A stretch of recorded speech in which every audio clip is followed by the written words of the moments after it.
انسان کی دو حالتیں ہوتی ہیں. انسان کی زندگی کے دو حالات ہوتے ہیں.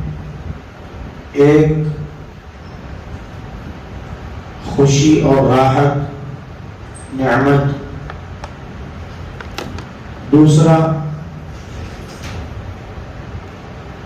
تکلیف اور پریشانی، مصیبت. یہ دونوں حالتوں سے انسان گزرتا ہے. اللہ تعالیٰ نے قرآن مجید میں ایک چیز کی تلقین کرتے ہیں، ایک چیز کی تاکید کرتے ہیں. جب خوشی کی حالت میں بندہ رہتا ہے، راحت اور آرام کی حالت میں بندہ رہتا ہے، تو اللہ تعالیٰ شکر کی تلقین کرتے ہیں کہ تم لوگ خوشی اور راحت اور نعمت میں میرا شکر ادا کرو. اللہ تعالیٰ شکر کی تلقین کرتے ہیں. اور جب پریشانی، تکلیف اور مصیبت میں رہتا ہے بندہ، تو اللہ تعالیٰ صبر کرنے کی تاکید کرتے ہیں کہ تم مصیبت اور پریشانی پر صبر کرو.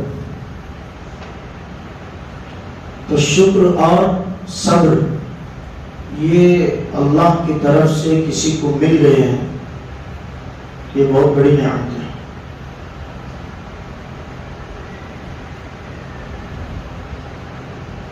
اسی لیے مومن کا معاملہ بڑا عجیب معاملہ ہے. حدیث پاک کے اندر آتا ہے مومن کا معاملہ بڑا عجیب معاملہ ہے کہ وہ خوشیوں پر، نعمتوں کے ملنے پر اللہ کا شکر ادا کرتا ہے، اور نعمتوں کے چھن جانے پر، مصیبت آنے پر صبر کرتا ہے. شکر کا دامن بھی ہاتھ سے چھوڑتا نہیں، صبر کو بھی جو ہے ہاتھ سے جانے دیتا ہے. تو انسان کی یہ دو حالتیں ہیں، ایک خوشی، ایک غم، راحت، نعمت، تکلیف، پریشانی. اللہ تعالیٰ اپنے بندوں کو آزمانا چاہتا ہے. اللہ کی آزمائشیں دو قسم کی ہوتی ہیں. اللہ کی آزمائش دو قسم کی ہوتی ہیں، اور دو قسم کے لوگوں پر ہوتی ہیں. ایک ان لوگوں پر ہوتی ہیں جو مالدار ہیں، دولت، یعنی اللہ نے ان کو دولت دی، مال دیا، ہر طرح کی سہولیات ان کو فراہم کر دی، تو اللہ تعالیٰ ان کو آزماتے ہیں مال دے کر، دولت دے کر. دوسرے قسم کے لوگ غریب ہیں، مجبور ہیں، اور ان کے پاس خوشیوں کے، راحت کے کوئی ساز و سامان نہیں ہے،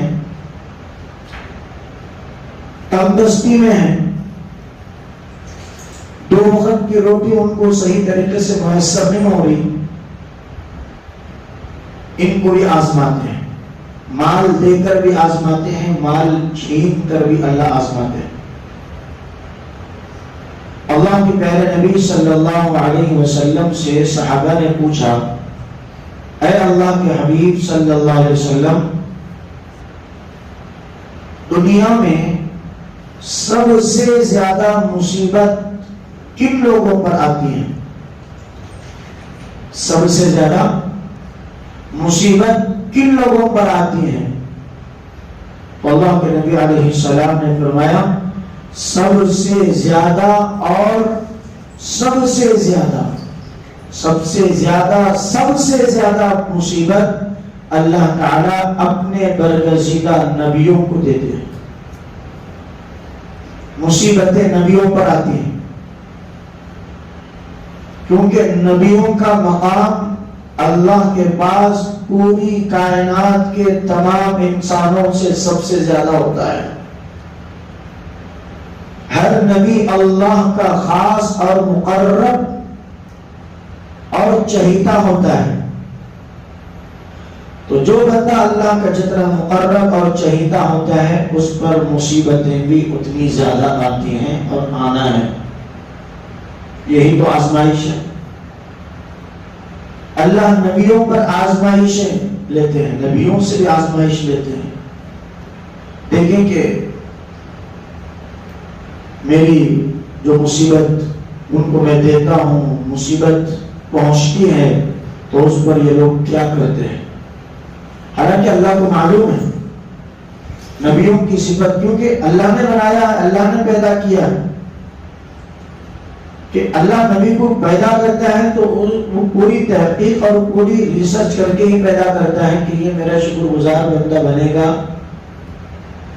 یہ میرے طرف سے پہنچنے والی, قوم کی طرف سے پہنچنے والی تکلیفیں اور مصیبتوں پر صبر اور شکر کرے گا. یہ ساری چیزیں ریسرچ کر کے ہی اللہ تعالیٰ نبیوں کو مبعوث فرماتا ہے. تو اللہ کے نبی نے فرمایا سب سے زیادہ مصیبت انبیاء علیہ السلام کو آتی ہے, لیکن سب سے زیادہ صبر اور سب سے زیادہ شکر نبیاں ہی کرتے ہیں. اس لیے کہ اللہ کی تعریف, اللہ کا شکر نبیوں سے بڑھ کر کون کر سکتا ہے, اور مصیبتوں پر صبر نبیوں سے بڑھ کر کون کر سکتا ہے. قرآن مجید میں سورہ انبیاء ایک سورہ ہے, انبیاء کے نام سے ایک سورہ 17ویں پارے کے اندر اللہ تعالیٰ اس کے اندر اور دیگر دوسرے سورتوں کے اندر بھی مختلف نبیوں کے واقعات, ان کے ذکر بیان کر کے اللہ تعالیٰ ہم لوگوں کو سبق دینا چاہتا ہے. تم قرآن پڑھو, قرآن میں میرے نبیوں کے واقعات پڑھو کہ ان پر کیسی کیسی مصیبتیں گزری, ان کی خوشی کی زندگی کیسی تھی, ان کی غم کی زندگی, مصیبت کے اندر وہ لوگ کیسے زندگی گزارتے تھے. یہ اللہ فرماتے ہیں کہ پڑھو, قرآن میں دیکھو, سبق حاصل کرو, نصیحت حاصل کرو. یہ اللہ فرماتے ہیں.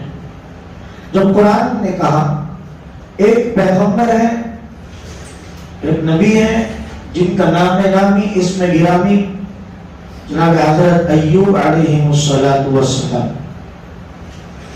بہت سارے لوگ نام سنے ہوں گے, ان کا واقعہ سنا ہوگا.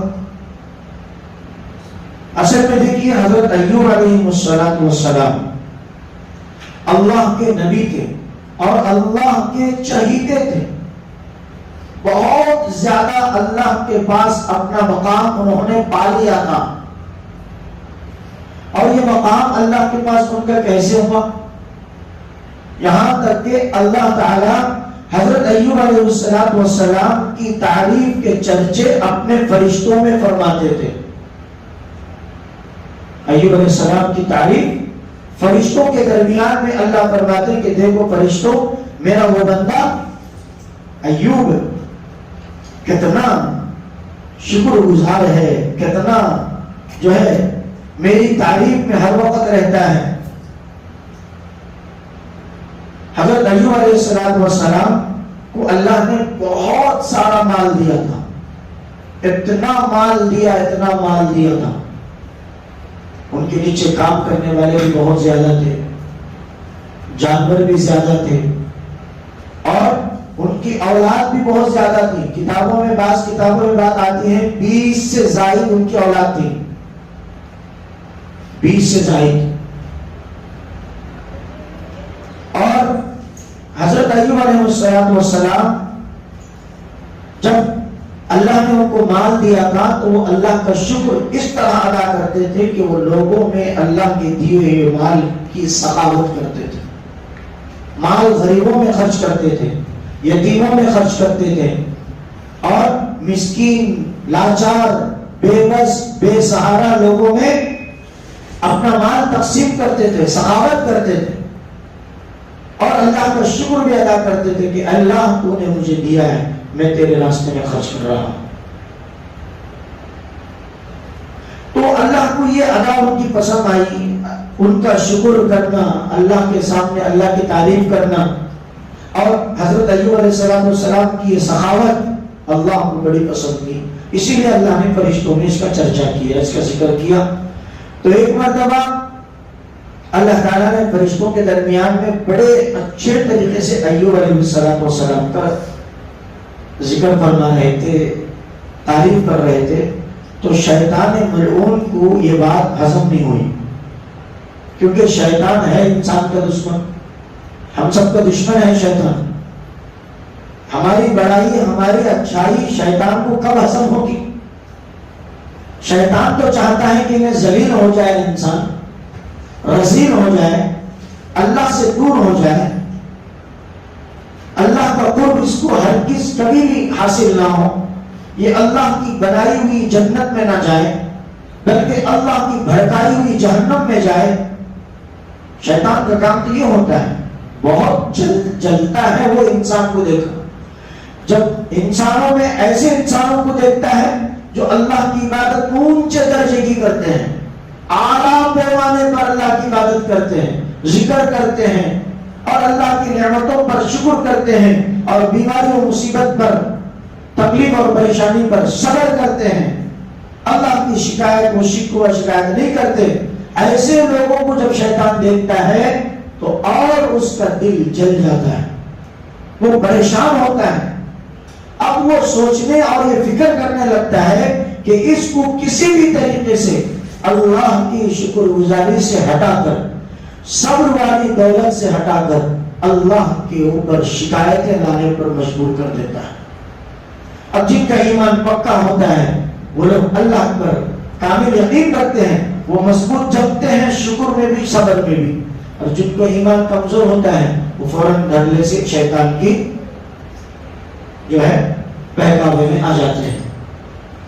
شیطان نے اللہ سے ایک مرتبہ کہا کہ اے اللہ، تو تیرے اس بندے ایوب کی بڑی تعریف کرتا ہے کہ میرا بندہ ایوب کتنا شکر گزار ہے، کتنا سخی ہے، ایسا ہے ویسا ہے، اتنا اچھا ہے۔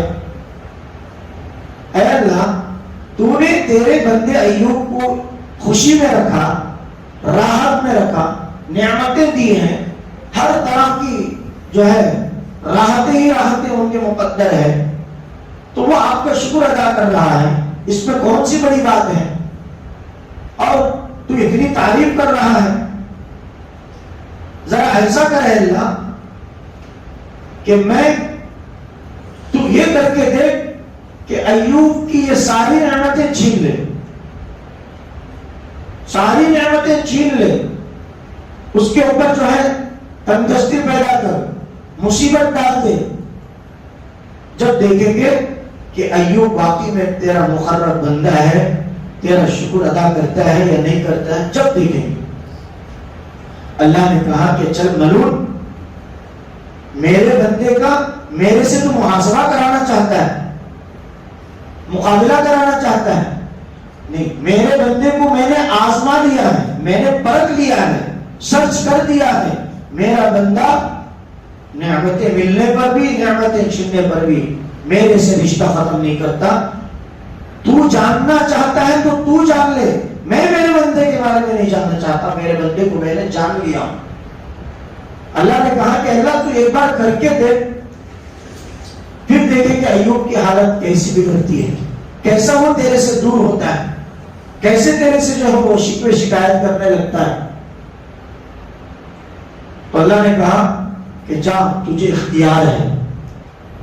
شیطان کو اللہ نے اول ہی سے اختیار دیا ہے، وہ جو چاہے کر سکتا ہے، یاد رکھے، جو چاہے کر سکتا ہے، یہ اللہ نے طاقت دی ہے شیطان کو۔ 14ویں بارے میں پورا ذکر اس کا بھرا پڑا ہے مکمل، جو چاہے کر سکتا ہے۔ اللہ نے کہا کہ تجھے تیرے ہاتھ میں اختیار ہے، تو جو چاہے کر، دیکھ میرا بندہ میرا رشتہ کیسا مضبوط کرتا ہے، میرے سے رشتہ نہیں توڑتا، شکر کا بھی صبر کا بھی دونوں ہستیوں کو تھامے رکھتا ہے، شکر اور صبر کا دامن کبھی اپنے ہاتھ سے نہیں چھوڑتا۔ جب تو آزمانا چاہتا ہے تو آزما لے، میں نہیں آزماتا میرے، شیطان نے جب اللہ کی سنی تو اور اس کو پریشانی زیادہ ہو گئی کہ اللہ مالک الملک مخلوق کا خالق ہے، مخلوق کا خالق ہے، جب خالق یہ بات کہہ رہا ہے تو میں تو فیل ہوں گا ضرور. اس کو بھی یقین تھا، لیکن کیا کریں، شیطانیت تھی، ضد تھی، حد دھرمی تھی، منمانیت تھی، نفس اس کا بھی اس کو بھڑکا رہا تھا، اس کو مشغول کر رہا تھا. تو فوراً آیا. ایوب علیہ السلام کسی کام کے اندر مشغول تھے، اپنا جو بھی معاملہ تھا روزانہ دن بھر کا ان کا کام و کاج تھا اس کے اندر مشغول تھے، اور کہیں ایک جگہ پر ان کے مال مویشی مکان اور ان کے کنیزات، ان کے نیچے کام کرنے والے جانور، یہ ساری چیزیں وہاں پر دوسری جگہ پر تھی دوسروں کی نگرانی میں. تو شیطان ملعون نے کیا کیا، یہاں سے حرکتیں شروع کر دی. وہاں پر جہاں مال و مویشی جانور مکان اور دیگر چیزیں تھی وہاں پر زمین میں آگ بڑھ گئی. کیا بڑھ گئی؟ آگ بھڑکی.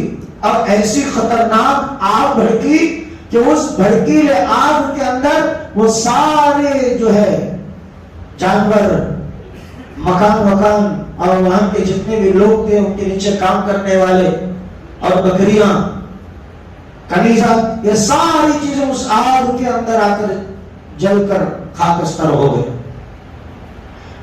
تو اتنا سارا معاملہ چلنے کے بعد یہ پہلا معاملہ، تو بعض لوگوں کو خبر ملی تو وہ لوگ فوراً حضرت ایوب علیہ السلام کے پاس آئے، کہا کہ اے اللہ کے ایوب، معاملہ یہ ہے کہ ابھی ہم نے خبر سنی، اور بعض لوگوں نے کہا کہ ہم نے آنکھوں سے دیکھا کہ آپ کی جو مال مویشی وہاں پر مکان تھا، یہ ساری چیزیں تھیں، زمین کے اندر سے آگ نکلی اور وہ آگ نے سب کو ختم کر دیا، سارے مویشی ختم، مال ختم، مکان سب ختم.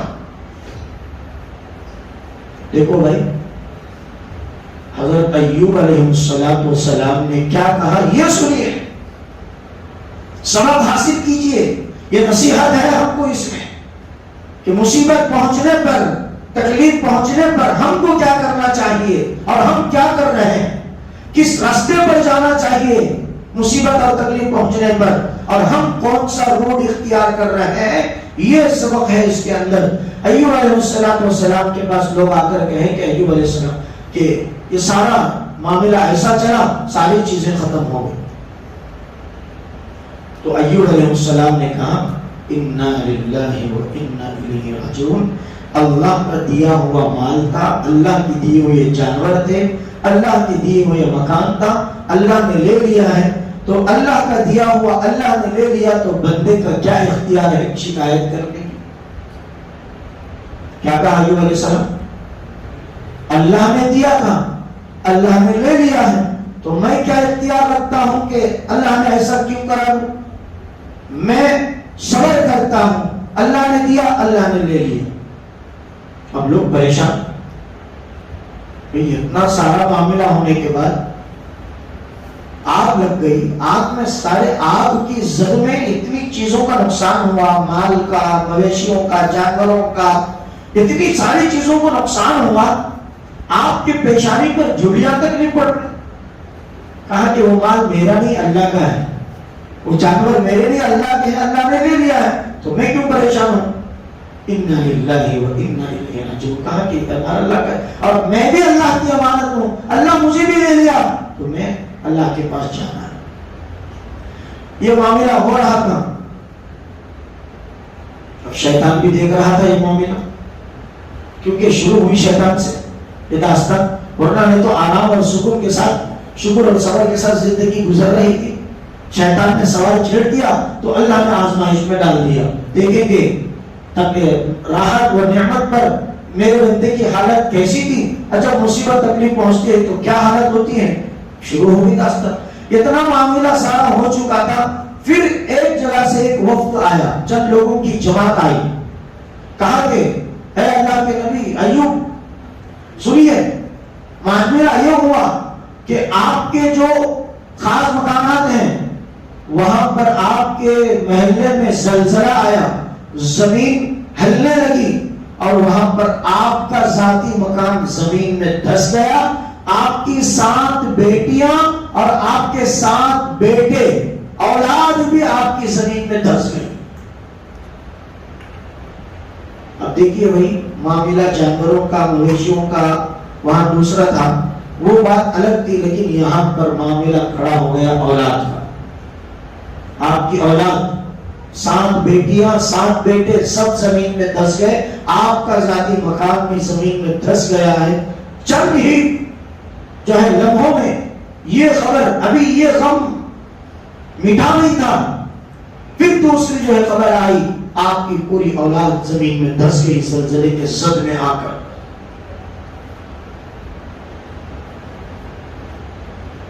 اب کیا حالت ہوگی؟ کیا حالت ہوگی بھائی؟ آپ کی فیکٹری کو آگ لگ گئی، آپ کو خبر مل گئی، آپ کسی پریشانی میں ابھی ڈوبے ہوئے تھے، پھر تھوڑی 2-3 گھنٹے کے بعد خبر آئی کہ آپ کا گھر جل گیا، آپ کی بیوی مر گئی، آپ کے بچے مر گئے، کیا کرو گے آپ؟ واگی نہ کریں گے، شکایت کرتے پھریں گے کہ اللہ ہمارا کچھ دیکھنے کو بیٹھا، کیا حضرت یہ سب پریشانیاں مصیبت؟ ایک طرف سے دکان چلا، مال مل گیا، فیکٹری چل گئی، میری تجارت کا پورا سامان چل گیا، ابھی یہ غم دور نہیں ہوا، پھر یہ آئی خبر گھر سے کہ گھر چل گیا، بیوی ختم، بچے ختم۔ اللہ سے ہم کو کیا دشمنی ہے؟ اللہ ہم سے کیوں دشمنی کرتا ہے؟ یہ شکایت ہماری زبان پر ہوتی ہے، ہوتی نہیں ہوتی؟ بے مصیبت پر مصیبت، مصیبت پر مصیبت آئی تو بندہ بے بس ہو کر اللہ کی شکایت کرنے لگتا ہے۔ اللہ یہ سبق اور یہ نصیحت ہم یہی دینا چاہتے ہیں کہ جتنی بھی بڑی مصیبت آئی تمہارے اوپر، تم گھبرانا نہیں، صبر کا دامن ہاتھ سے جانے دینا نہیں، صبر کو پکڑو، اللہ کی مدد تمہارے ساتھ آئے گی۔ ایوب علیہ السلام کے سامنے خبر ملی تو ایوب علیہ السلام نے کہا کہ میری اولاد بھی اللہ کی امانت ہے، وہ گھر بھی اللہ کی امانت ہے، زمین بھی اللہ کی ہے، یہ کائنات بھی اللہ کی ہے، اللہ نے اس کو ختم کر دیا ہے تو میرا کیا اختیار ہے؟ میں صبر کرتا ہوں اللہ کے پاس، کیونکہ وبشر الصابرین، اللہ کا وعدہ ہے صبر کرنے والوں کو خوشخبری سناؤ۔ مومن بندے مومن عورتوں پر جو تکلیف پہنچتی ہے، مصیبت آ کر پڑتی ہے، تکلیفوں کا سامنا کرنا پڑتا ہے، وہ صبر کا دامن نہیں چھوڑتے، اور آخر میں اللہ کا فیصلہ ہوتا ہے وبشر الصابرین، ایسے صبر کرنے والوں کو خوشخبری سناؤ، اللہ کی مدد تمہارے ساتھ ضرور ہوگی، آئے گی۔ اب وہاں پر بھی صبر کا دامن نہیں چھوڑا، یہاں اولاد بھی چلے گئی، زمین میں دھس گئی، گھر بھی چلا گیا، زلزلہ برپا ہو گیا، سارا ختم۔ اب یہاں پر بھی صبر کا دامن نہیں چھوڑا، شیطان کو اب اور ہضم نہیں ہونے لگی بات، اب اور اس کے دل میں بے چینی شروع ہو گئی۔ اب کرنا کیا ہے؟ اللہ سے پھر شکایت کیا، اللہ سے پھر شکایت کیا۔ وہ کیا شکایت کیا؟ وہ شکایت کیا تھی؟ پھر اس کے بعد کیا معاملہ ہوا، کیا ناجرہ ہوا، انشاءاللہ اگلی جمعہ ہم اس کو لے کر آئیں گے۔ آپ وقت سے پہلے آ گئے ہیں، مسجد بھری نظر آ رہی، ہم وقت پر اپنی بات ختم کر رہے ہیں۔ آپ لوگ آئندہ میں ایسے جلدی آئیے انشاءاللہ۔ اس کے بعد پھر شیطان نے کیا سوال چھیڑا، اس کے بعد اللہ نے اس کو کیا جواب دیا، پھر اس کے بعد کیسا خطرناک معاملہ ہوا، اس کے بعد اللہ کی مدد کیا آئی، انشاءاللہ اگلی جمعہ ہم یہ مواد لے کر آئیں گے۔ اللہ تعالیٰ سے دعا فرمائے کہ اللہ تعالیٰ مجھے اور آپ کو کہنے اور سننے سے زیادہ عمل کی توفیق عطا فرمائے۔ بس خلاصہ یہی ہے، صبر کا دامن ہاتھ سے نہ چھوڑیں، شکر ہر ہمیشہ اللہ کا ادا کرتے رہیں۔ مال دیا اللہ، اترانا نہیں ہے، تکبر نہیں کرنا، گھمنڈ نہیں کرنا، منمانی نہیں کرنا، نفس پرستی نہیں کرنا، اور مصیبت دیا اللہ تو اللہ کی شکایت نہیں کرنا، شکوہ نہیں کرنا، اللہ کی برائی نہیں کرنا۔